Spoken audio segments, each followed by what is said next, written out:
Here's our video on rational numbers with mixed numbers. We'll turn these mixed numbers into decimals, right?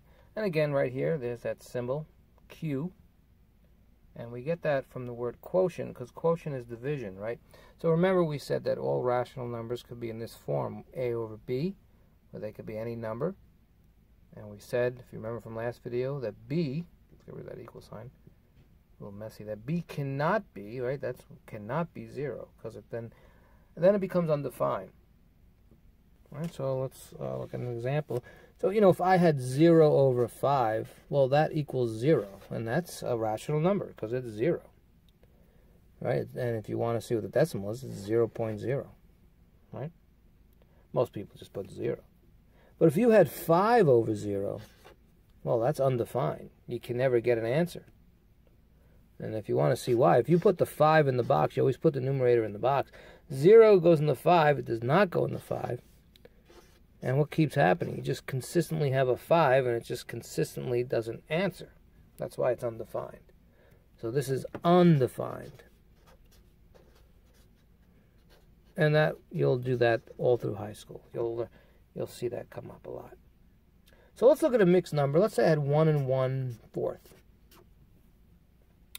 Well, we can make this improper, right? 4 times 1 is 4, plus 1 is 5. We know that's 5/4. And we can put the numerator in the box. The top number is always in the box. 4 goes in the 5 once. Dot 0 extend, right? Dot 0 extend. Don't forget there's the decimals there. Bring down the 4 and then the 0. Right? And 4 goes in the 10 twice. And then we have another 0 we can bring all the way down. Right there. And 4 goes in the 25 times. And there it is. 1.25 terminates. It stops, so it's rational. Of course, we didn't have to make a improper fraction. We could have just said, well, we have a 1.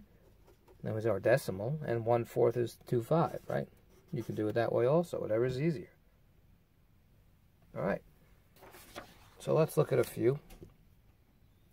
What if I had 2 and 1/8?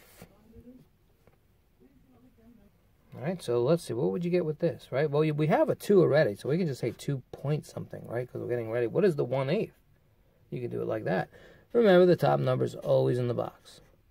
The numerator is always in the box. So 8 doesn't go into 1, so you have that decimal dot 0 extend the line. We want to fall into the water, right?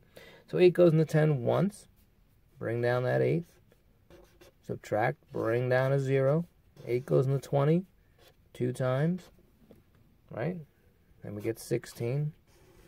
Then we have a 4 in, bring down, extend that bar again. And 8 goes into 40 5 times. So there's 0.125, and that's rational because it terminates. It ends. A rational number. All right. So here are some that I want you to do, and you'll hand in, right? So here's question 1. Here's question 2. Here's question 3, and we'll do a few more. So question 1, turn these into decimals. If I gave you 5 and 1/5, 2 and 1/3, right? And let's say we had 8 and 1/9. Do these 3, and they'll be on an assignment that we'll post later. Okay, so let's look at some more. All right, what if I had, let's say I had 6 and 1/3. 6 and 1/3. All right, so we have the 6, so we know it's 6 point something. And let's figure out what 1/3 is as a decimal. What goes in the box? Who remembers? Top number, right? Top number is in the box. And 3 doesn't go into 1, so we have a decimal there. Add a 0, extend, dot 0 extend, if you remember that. And 3 goes into 10 3 times. That gives us a 9. And you'll notice what's happening here. It's just going to consistently be 3. So it's 6.3 with a bar on top. And we know this is rational because it continually repeats with 3. It repeats with a pattern. The pattern is 3, 3, 3, 3. So that's the pattern, and it repeats. It's constantly repeating with the pattern. All right, so that's with mixed numbers. Let's do one more so you can see if you're getting this. What if I had a negative 2 and 1/2? You don't care if it's negative. It's negative 2.5, right? Because a half is 0.5. And this is rational because it terminates. And rational numbers, as we know, are integers, and integers could be negative or positive. Okay, and just to review again, this symbol, some people use this symbol with a 1 to say it's irrational. And we'll talk about them soon. So remember, like pi is irrational, phi is irrational, the square root of 2 is irrational, and we'll go over those soon. All right, so that is mixed numbers with rational numbers. Great job.